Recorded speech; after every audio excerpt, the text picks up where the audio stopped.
Former Department of Public Works and Highways Bulacan Assistant District Engineer Bryce Erickson Hernandez tags Senator Joel Villanueva and Jinggoy Estrada in allegedly anomalous flood control projects. Hernandez makes this claim Tuesday, September 9 before the House of Representatives Infrastructure Committee. Kung tatanungin niyo po ako kung sino o kanino kami naging bagman, nasagutin ko na po ngayon.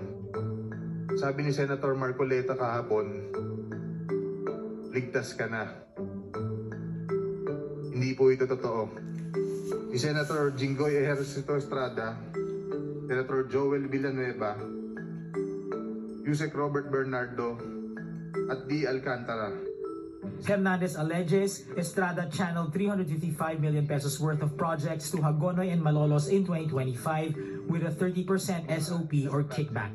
He adds, in 2023, Villanueva released 600 million pesos worth of projects in Balagtas, Bulacan, also with a 30% cut. In the same hearing, Hernandez and his assistant JP Mendoza showed photos and screenshots of conversations supposedly proving Villanueva's and Estrada's involvement in the Public Works kickback scandal.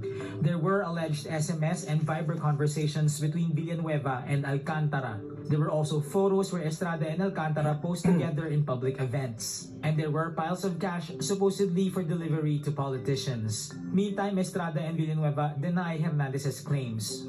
I am confident that I have not committed any illegal act.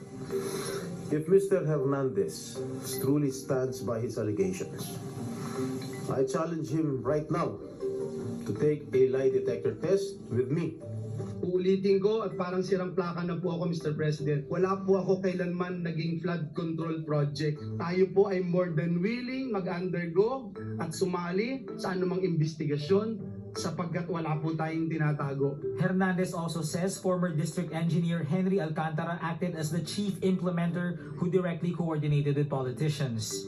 Alcantara supposedly took a 3% commission for